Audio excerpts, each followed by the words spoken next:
یعنی IMF جو ہے آپ کو ڈکٹیٹ کرے گا, پھر آپ نے ان کی ماننی ہے, کیونکہ you need a package, you need a relief, you need financial assistance for the stability of your economy. یہی کچھ پاکستان کے ساتھ ہو رہا ہے.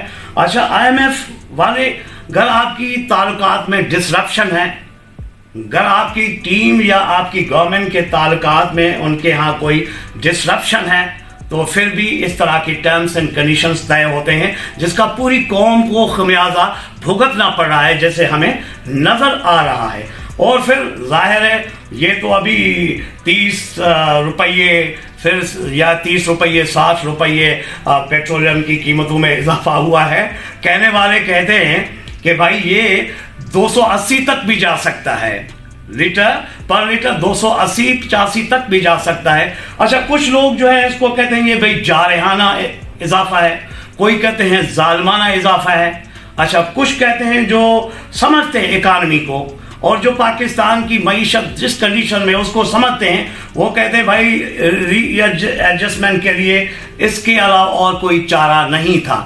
اچھا, اب اس صورتحال میں کرنا کیا چاہیے؟ سوال تو یہ ہے نا. میں نے نوشاد کو کہا یار نوشاد دیکھو, ہمیں 4 چیزیں کرنی پڑیں گی, 4 things. پہلی چیز کیا ہے؟ انصاف. جب تک معاشرے کے اندر انصاف نہیں ہوگا, انتظامی انصاف ہو,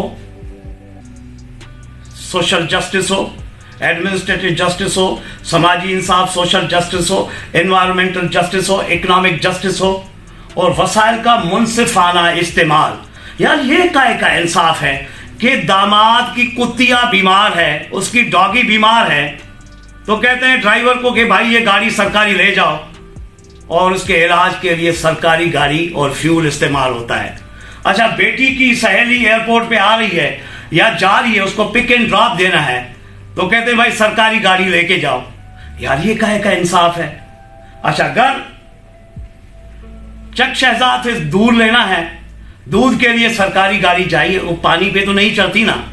تو جب اس طرح کا بے دردی سے وسائل کا استعمال ہوگا اور بے دریغ ہوگا, تو یقیناً تیل کی بھی کھپت ہوگی اور بھی بہت سارے مسائل جنم لیں گے جو عوام الناس کے لیے مصیبت کا باعث بنے, جو اب ہم دیکھ رہے ہیں.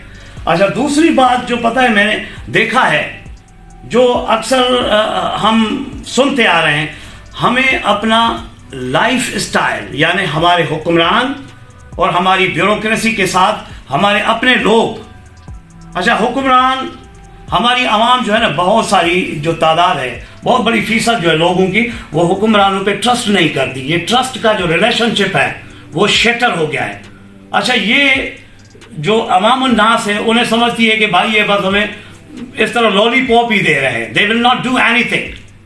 اچھا, اسی طرح وہ جو حکمران ہیں وہ سمجھتے ہیں, جو پاور کاریڈورس میں وہ سمجھتے ہیں ہماری عوام تو بھولی بھالی ہے, دے آر بس ٹھیک ہے, ان کو اس طرح لولی پاپ دے کے اور ان کو جذباتی نعرے دے کے اسی طرح. اور پھر جو بیوروکریسی ہماری وہ تو جس مزاج کی ہے, تو عوام الناس انہیں خائن سمجھتی ہے. خائن یعنی ہمارے حکمران, ہمارے سرکاری بیوروکریٹس اور عوام الناس, ان تینوں کو they must avoid wastage of fuel and resources.